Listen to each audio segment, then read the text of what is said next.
from flooding. Most time our politicians just bring in policies too, for sure. Incidentally, we have several more stories. The legislature was carefully crafted to 22.2% inflation rate as of April this year. What does that say about where we are as a country? I think Nigeria has resorted to being resilient. Before you call the police station, before they even leave, they'll take permission from I don't think there's really anything on ground to improve. the struggle, the ASIS strike. You have done your work and put us to the wall. We are not the slaves. I'm not a small boy. You should have given me the report. I have not seen the report.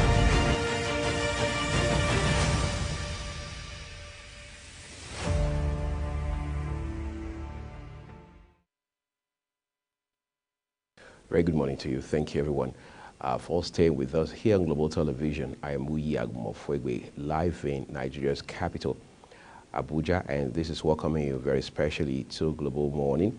It's Thursday, and it promises to be a great and spectacular day, depending again on how you decide to spend the day, what your priorities are, the first 1, 2, 3 things you want to pursue today by way of priority, your goals and all of that. But whatever you do, you've got to find a way to eat the frog, because that's what great people do. It has to be a lifestyle, basically. That's what it means. And for us here, the lifestyle is to continue to drive narratives around issues of development in politics, in economy, and our social life as a country, especially now that Nigeria as a nation is dealing with so much of turbulence. We've seen that on all fronts. We've seen the president come out to speak to some of these issues. We've also seen his lieutenants, as I'd like to call them. The ministers and aides, those who work with him, also lend their voices to not only talk about the issues, but also reference the efforts being made by this government to ensure that these issues are resolved as quickly as possible. There is no doubting the fact that Nigeria is challenged in many areas, but the sincerity with which we're finding solutions to these problems is one of the things that matter going forward. But as it stands today, we understand the federal government is reaching out to at least 12 million Nigerians in light of this hardship that the nation is grappling with. It's biting real hard on tens of millions of people across this nation. And the federal government says there is something we must be able to do by way of palliative to ensure that we make life at least a little easier for citizens. And the government says we're reaching out, we're making effort to ensure that 12 million Nigerians get some sort of cash just to, as it were, alleviate their suffering. But how far-reaching or otherwise that is subject to a very, very intense debate, because that ultimately will not solve the problem. Again, apparently that's the reason it's called palliative.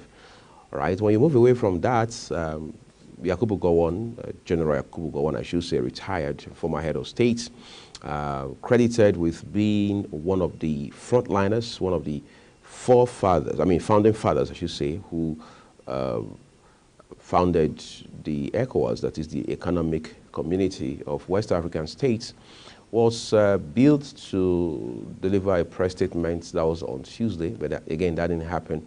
And the former head of state had been accused of bailing on journalists, on the nation, on the sub-region, but now he says he didn't do that. Instead, what he did was to hand a letter, which is now referred to as an open letter, to the chairman of ECOWAS Commission, Omar Touray. In that letter, certain issues had been raised by him, where, for example, it's saying that the federal government, the ECOWAS, under the leadership of Nigeria's President Tinubu, should consider lifting the ban and lifting sanctions on 4 countries in the sub-region now being led by a military government. He talked about Burkina Faso, Mali, Niger, and Guinea. Right? But he's very particular about Burkina Faso, Mali, and Niger Republic, because he says when this happens, it will become easier to come to the round table, have a heart-to-heart dialogue about the issues that have happened in this country, in these 3 countries in terms of the coup. And he also said that, look, the 3 countries that have pulled out, talking about Burkina Faso, Mali, and Niger Republic, should withdraw their exit, I mean their letters of exit, that's notice that they have sent to the leadership of ECOWAS. All right, so there can be a bit of compromise going forward, and then there can be dialogue as well. But whether that is going to happen, how soon that is going to happen, is left to be seen, even though we know for a fact ECOWAS has again and again said that it is ready to dialogue with all of these countries. Let's take a break now so we can join Fatima Umar to bring you taste and texture.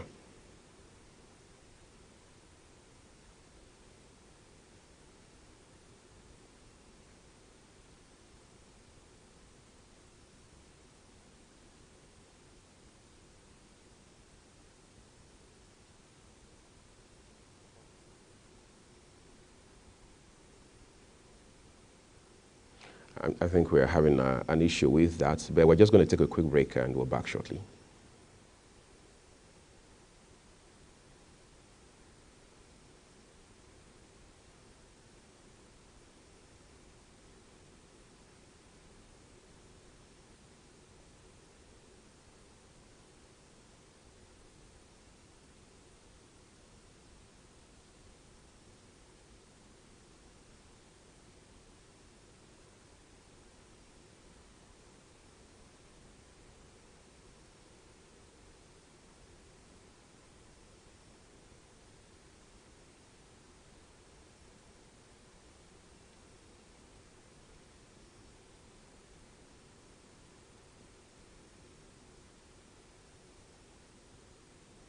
Okay, I think that's a bit of a technical problem that we're having right there, but I was just making a point as to some of the salient issues that have been raised by former head of state General Yakubu Gowon, retired, and then of course how we're taking a break so Fatima Umar can bring us taste and texture.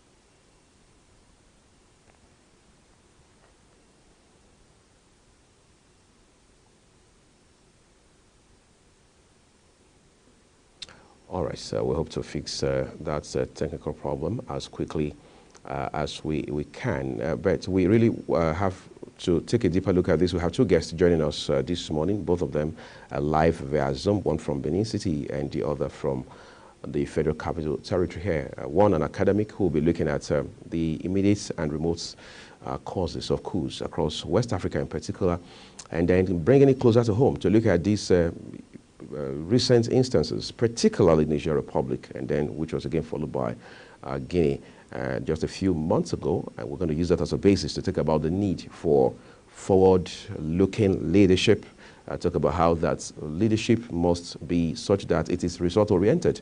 So there's no incentive for coups, because when you look at it now, in Niger in particular, Mohamed Bazoum, the ousted president, is still still under house arrest. Because if you recall, one of the two conditions that ECOWAS had given to the coupists was that, first of all, they must relinquish power unconditionally, and then they must also release and reinstate the ousted president. Of course, we know that both have not happened just yet, even though we understand his wife has been released. So he's the only one left in captivity, as it were, right now. The second is we want to look at what the ideal practice should be if we are really sincere about using SIPs, that is social investment programs, as a vehicle for solving basic economic problems, particularly in light of the current situation that we're dealing with. All of that will come right after this short break. Do stay with us.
Welcome to Global Morning. The death toll from flooding.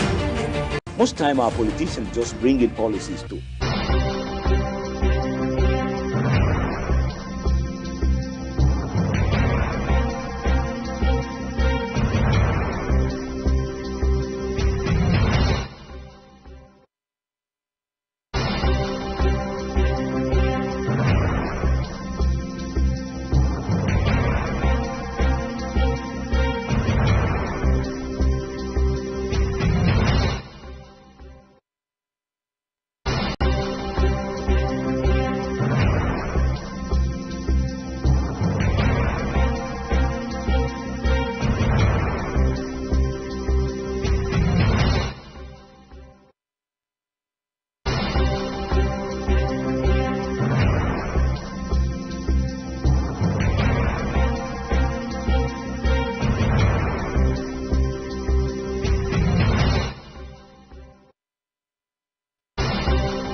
Sincere apologies for that technical problem there.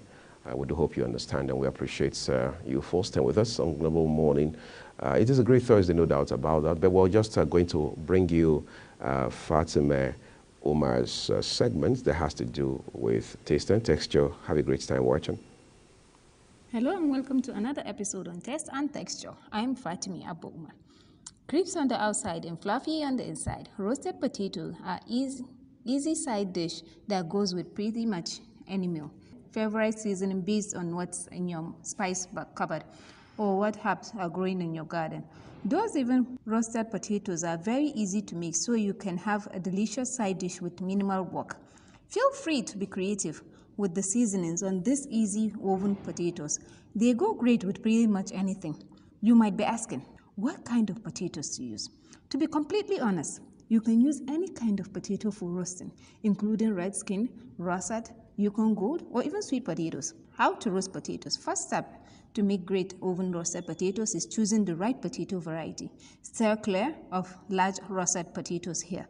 Their texture is too dry and chalky for this roasted potato recipe. I like to use a mix of red potatoes and small Yukon Gold, but German butterball or fingerling potatoes will also be good. Next, chop your potatoes into smaller sized pieces. This step is crucial to ensure even cooking. If your potatoes are very widely in size, you may not chop all of them the same way. For example, you may want to have smaller potatoes and quarter large ones. Aim for around 1 inch chunk across the board. Then it's time to bake. Spread the chopped potatoes on a baking sheet lined with parchment paper and toast them with olive oil, salt, pepper. Roast them in a 425-degree oven until they are tender and golden brown around the edges.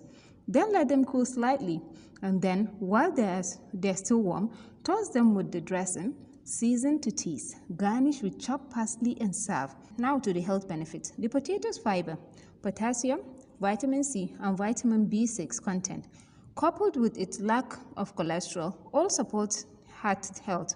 Potatoes contain significant amount of fiber which helps lower the total amount of cholesterol in the body, thereby decreasing the risk of heart diseases.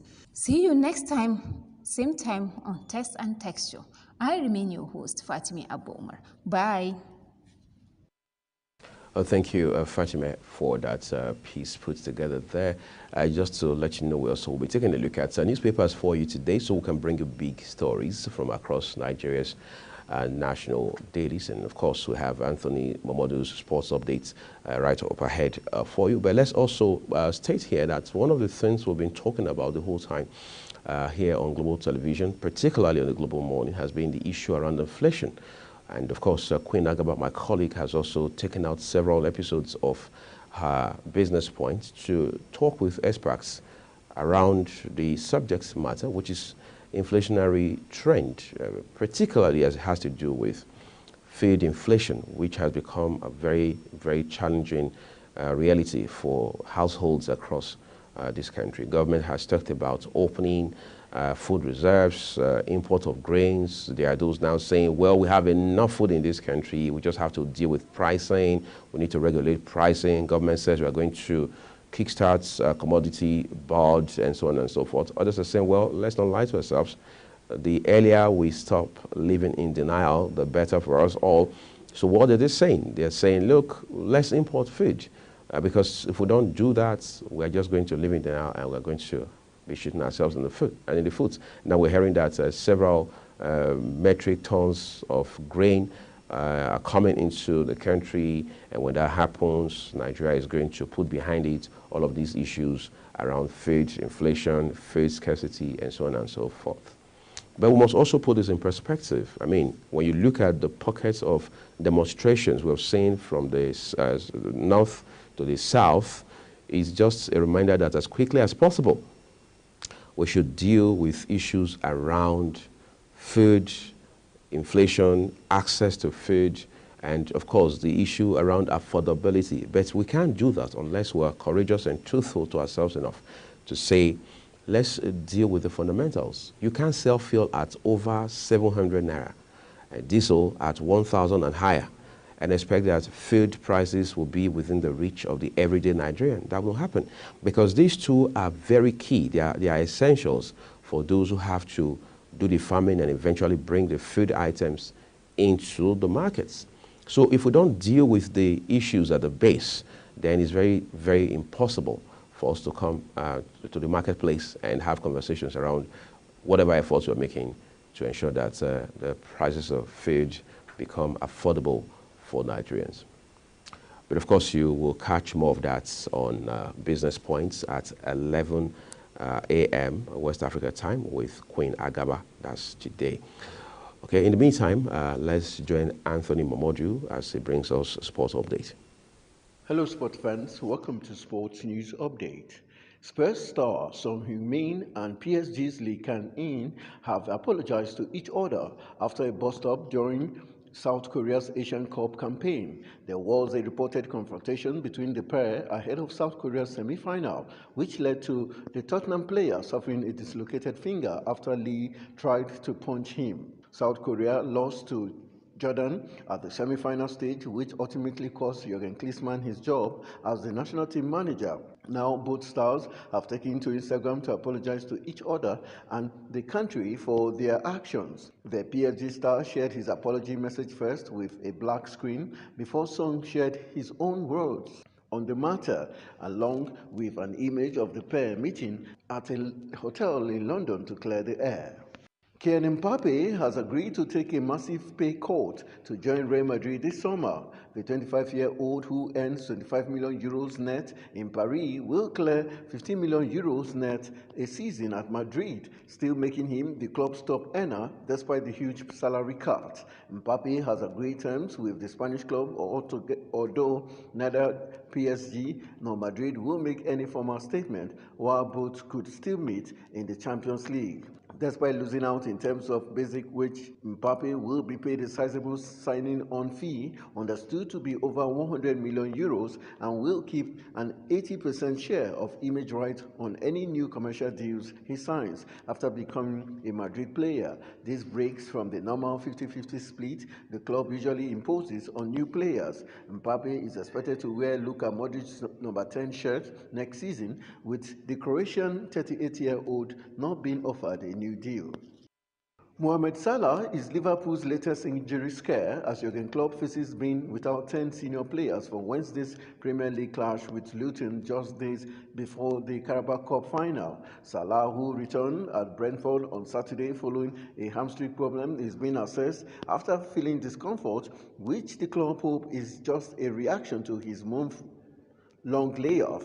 Salah has rarely been injured in 7 years on Merseyside, but flew back for treatment from the African Cup of Nations after pulling up for Egypt against Ghana on January 18. He returned to the bench at Brentford, but had to come on earlier than anticipated when Diogo Jota was carried off on a stretcher after 44 minutes.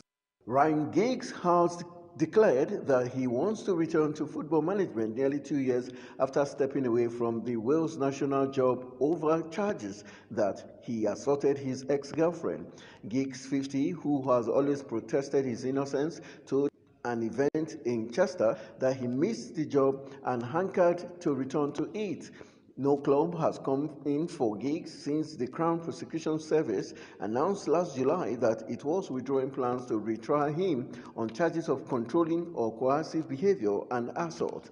The jury failed to reach a conclusion in the first trial, which lasted 4 weeks. Wales may be looking for a new manager if Rob Page, whose temporary replacement of Giggs became permanent in 2022, fails to take the nation to Euro 2024. A playoff semi-final against Finland and a possible final against Poland or Estonia lie ahead next month, but the Welsh FA may be reluctant to make what would be a controversial appointment given the evidence which emerged at the trial.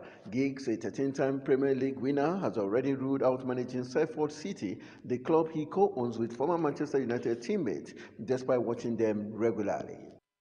Reigning Wimbledon champion Carlos Alcaraz departed the Rio Open on Tuesday after just 2 games due to a right ankle injury. Alcaraz's injury at the 1-1 meant Brazil's Thiago Monteiro advanced to the second round, where he will be set for a matchup with Felipe Meligani Alves for a place in the quarterfinals. The 2-time major champion Alcaraz twisted his ankle in the first game after only 2 points. He received medical attention, broke Monteiro's serve, but after the Brazilian pulled level, he shook his rival's hands and left the court, walking as his coach, Juan Carlos Ferrero, looked concerned.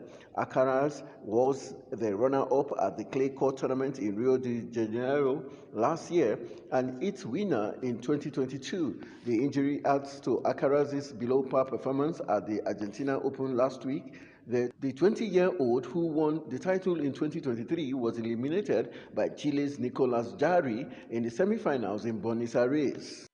And rapidly top Red Bull team principal Christian Horner has arrived at the Bahrain International Circuit for Formula One pre-season testing amid investigation into alleged inappropriate behavior made against him. The investigation was launched earlier this month following a complaint made by a female employee at Red Bull. Horner fully denies the claims and appears to be trying to go about his business as usual. He was featured in Bahrain on Wednesday morning alongside Red Bull's Chief Technical Officer Andre Newey, with the pair preparing to test their team's new car ahead of the 2024 season getting underway next week. Horner also attended a secret filming day last Tuesday at Silverstone and returned to the same track 2 days later for Red Bull's new car launch. Speaking at the event, he revealed that his wife, former Spice Girl Geri Halliwell, had been very supportive since the accusations were made against him. And that's how we call it a wrap on the Sports News Update. I am Anthony Momodu. Thank you, Anthony Momodu, for that update on sports there. You can join Anthony Momodu for a fuller package of sports and news and a very entertaining angle of it. That will be 10 a.m. today, West African time. You don't want to miss that. Okay, we understand that Labour is still doubling down on its resolve to go on a 2-day warning strike.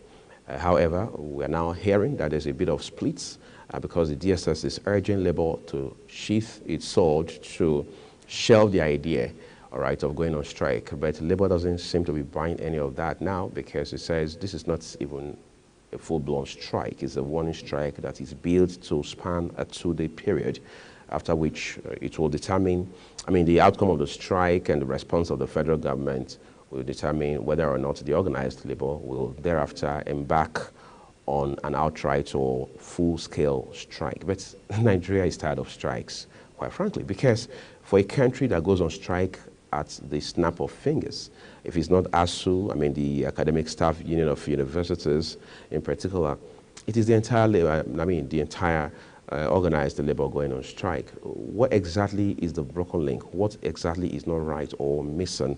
Is it on the end of the federal government? Is it on the end of the labor? Because the labor is always saying that the federal government has not met its agreements. The terms of the agreement it has reached with it. All right. For example, on the one hand, you're talking about wage award and so on and so forth, 35,000 naira. They said the federal government had paid for a month, paid for 2 months. It hasn't paid again since. You have people saying they've not been paid December salaries, others saying they've not been paid January salaries. That's on a national scale. Then when you go to states, you have peculiarity of issues, problems with different states. We saw that with Imo State last year, where the national president of the Nigeria Labour Congress, Comrade Joe Ajero, was brutalized and so on and so forth. That was apparently a face-off with the Imo State government at that time. But as embarrassing as this is, we also need to realize that this causes even more hardship.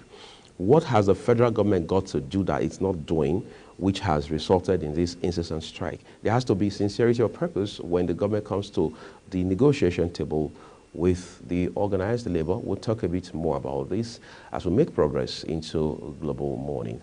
Do stay with us because we have the Global AM News right up ahead for you.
Hello and welcome to all our viewers in Nigeria and around the world to AM News on Global Television.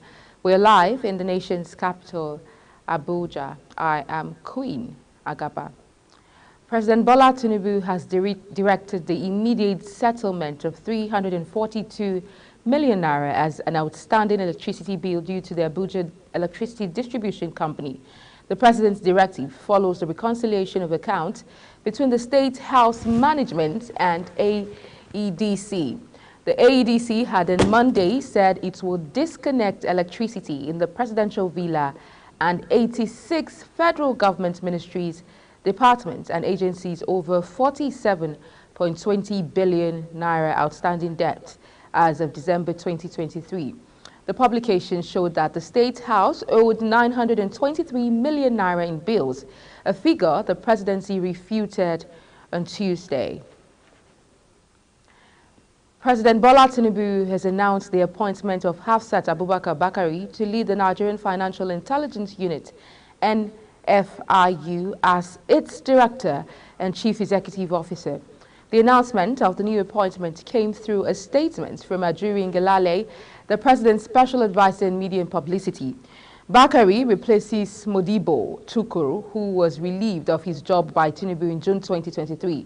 Bakari's appointment is, however, pending her confirmation by the Senate. And Vice President Kashim Shettima has revealed the federal government's intentions to revive the Bank of Agriculture through recapitalization and restructuring efforts, saying the move aims to strengthen Nigeria's agricultural sector and secure national food self-sufficiency. Speaking at the First National Council on Privatization (NCP) meeting in 2024, Vice President Shettima emphasized the Bank of Agriculture's pivotal role in securing national food security.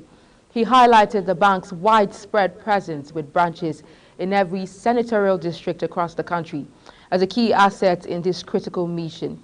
He further alluded to the potential of the Green Imperative Project, proposing its integration with the BOA's restructuring plans. The Senate have resolved to probe how the 30 trillion naira ways and means loans of the Central Bank of Nigeria was obtained and spent by the administration of former President Muhammadu Buhari. The Senate stated that the reckless spending of the overdraft collected from the CBN under Godwin Emefiele largely accounted for the food and security crisis the country was currently facing. The ad hoc committee, which will be constituted, will also probe the 10 trillion naira extended under Anchor Borrower Scheme, the $2.4 billion forex transaction out of the $7 billion obligated made for the purpose, as well as other intervention programs. Similarly, the immediate past Central Bank of Nigeria Governor Godwin Emefiele has vowed to sue the Senate President Godswill Akpabio for alleged defamation. The Senate President had at Senator Barinada Mpige's Thanksgiving service in Koromatai local government area, Rivers State, on February 18, stated that President Bola Tinubu's administration did not know the crime to charge Emefiele with. He added that the president inherited an economic mess from the former CBN governor. However, in a letter through his lawyer, Matthew Boka, senior advocate of Nigeria, addressed to Akpabio, Emefiele demanded an apology in written form and published in the media or be slammed with a 25 billion naira lawsuit. Also, the Senate has kicked against the plans by the Ministry of Power to increase electricity tariff. The Senate also rejected plans to remove subsidy from electricity given the present hardship in the country. The resolution of the Senate followed its consideration and approval of a motion moved by Senator Aminu Abbas, PDP, Adamawa Central, during plenary on the need to retain subsidy on electricity in the country for the foreseeable future. The Minister of Power, Adebayo Adelabu, previously disclosed at a press conference in Abuja that Nigeria was not likely to sustain the current electricity subsidy. He explained that the indebtedness of the country's power sector to electricity generating companies and gas companies had risen to over 3 trillion naira. Meanwhile, operatives of the Edo State Police Command has arrested the national chairman of the Labour Party, Julius Abure. Abure was arrested on Wednesday in Benin City, the Edo State capital, on allegations of premeditated attempted murder, amongst other alleged infractions. The Labour Party chairman's arrest followed a petition by the LP youth leader, Comrade Eragbe Anselm Afimia.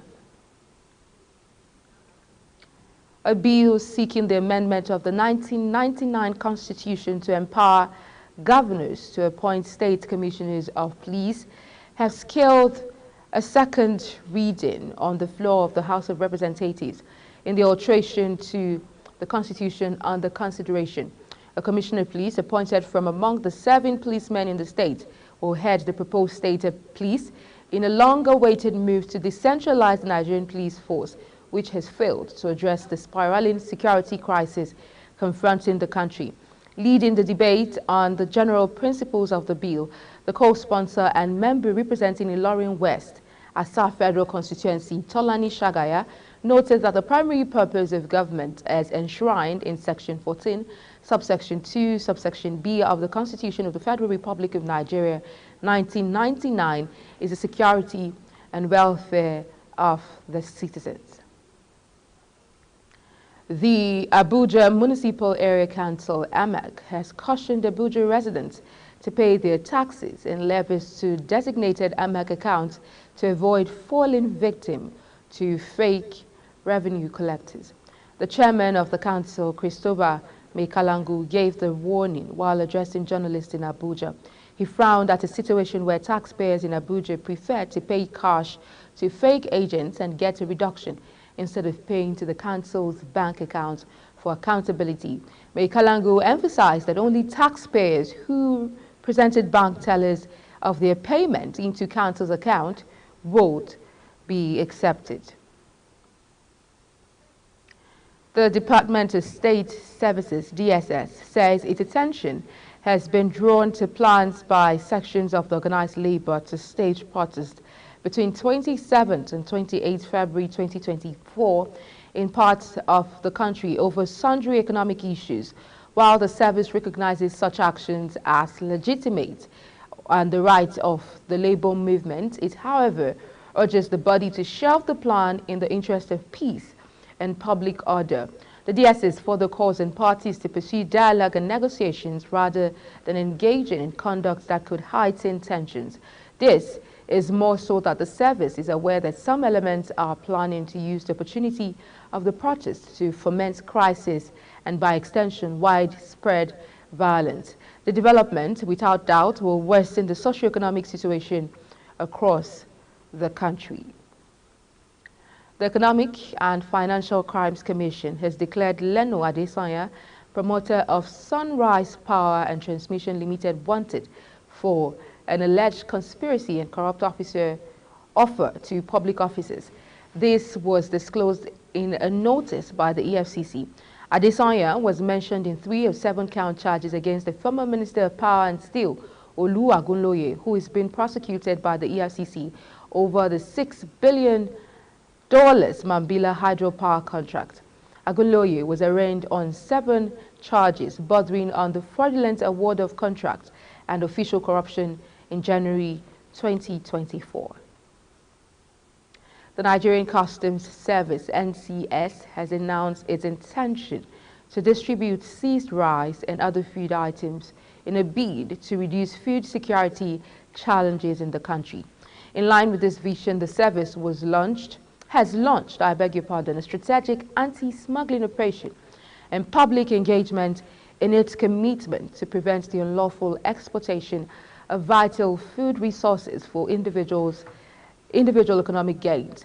This is contained in a statement signed by the National Public Relations Officer of the service, CSC Abdullahi Mewada, in Abuja. He says the item will be certified fit for consumption by relevant agencies and made available to Nigerians nationwide through equitable distribution in areas of operations, adding that the NCS remains resolute in its dedication to safeguarding the nation's food security and advancing the economic well-being of all Nigerians. The Federal Capital Territory FCT Police Command has said it is not aware of the planned nationwide protest by the Organized Labour. The Nigerian Labour Congress NLC and the Trade Union Congress TUC had fixed February 27th and 28th for a mass protest across the country over the worsening economic hardship. The Organized Labour have begun mobilizing its members across the country for the nationwide protest. Concerned over the security situation in the nation's capital, the FCT Police Public Relations Officer, SP Josephine Ade, stated that operatives of the command will be on ground during the protest to forestall a breakdown of law. She, however, said the command has not been informed of any planned protest in the territory. You're watching News AM coming to you live from Nigeria's capital, Abuja. We're on Star Times, channel 276. Kindly follow us on all social media platforms using @GlobalTVNG and other handles now showing on your screen. When the AM news returns, federal government seeks $10 billion to stabilize exchange rates as Naira tumbles. The news continues shortly with details of this and more stories right after this break. Please stay with us.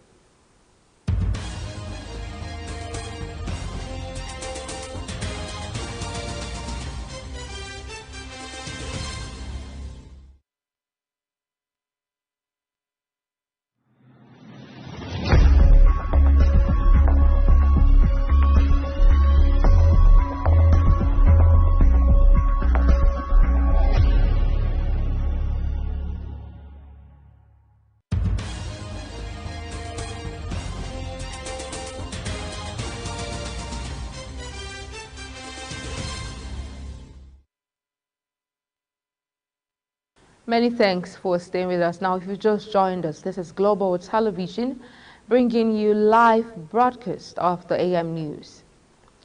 On the foreign scene, Russia claims to have captured the village of Krinky on the banks of the Dnipro in what would be the second key breakthrough in a week.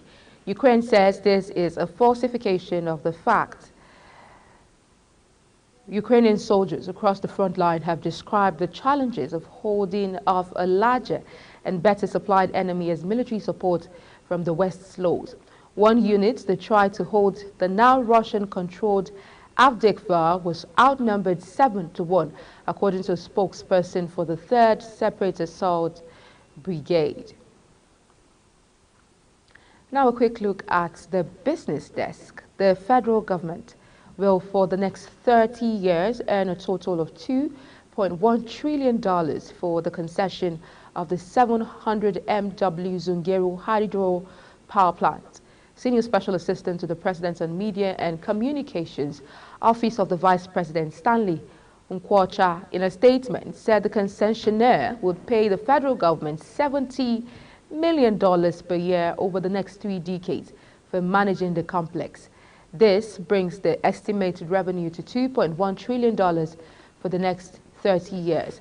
The transfer of ownership of the Zungeru Hydroelectric Power Plant to Penstock Limited took place on January 23rd, 2024, following the settlement of the project's commencement fee on January 5th, 2024.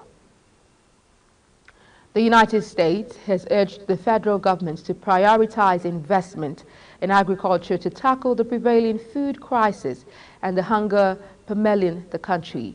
The U.S. Chargé d'Affaires in Nigeria, David Green, said that leveraging on abundant agricultural potentials remained a crucial way to bolster food security and fast-track Nigeria's socio-economic development, including the creation of job opportunities. Green, who spoke on Wednesday at Ipao, Ekiti, in Ikole Council area of Ekiti State during a visit by the U.S. Embassy to the 15,000 hectares Agbeyewa Farms, a private initiative to Kavista Holdings, urged Nigeria to harness its abundant arable land, fertile soil and favorable weather endowments to provide food for the citizenry and as well export. He urged federal and state governments to take a cue from Agbeyewa Farms, which had greatly tapped into the socio-economic potential of large-scale agriculture. The federal government, through the Central Bank of Nigeria, has again raised the exchange rate for cargo clearance to 1,605 naira per dollar. This is coming days after the rate rose to 1,515 naira per dollar and later dropped to 1,472 naira per dollar. Between January and now, the rate has risen a couple of times. It was moved from 952 naira per dollar in December to 1,356 naira per dollar and was moved to 1,413 naira per dollar before it went to 1,444 naira per dollar. The rate moved to 1,515 naira before finally getting to 1,605 naira per dollar. Now, less than 5 days after it's marginally reduced the customs exchange rate from 1,515.48 naira to 1,472.756 naira last week, the Central Bank of Nigeria, CBN, has again, for the up-tenth time, increased the rate to 1,605.82 naira per dollar. The rate, which has already been reflected on the customs portal today, February 21st, 2024, has further dampened the hope of the despondent customs brokers and their importers that the Apex Bank has finally eased its foot on the pedal. Recall that February 16th, 2024, the CBN reduced the rate to 1,472.756 naira per dollar, 24 hours after it raised it to 1,515.48 naira.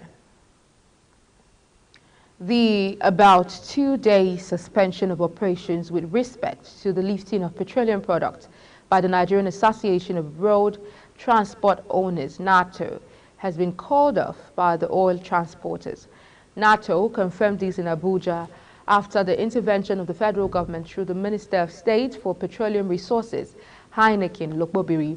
Lokbobiri, as well as the President NATO, Yusuf Othman, told journalists that stakeholders in the downstream oil sector had reached an agreement to increase the freight rate of petroleum transporters and to gradually settle other concerns raised by the tanker operators.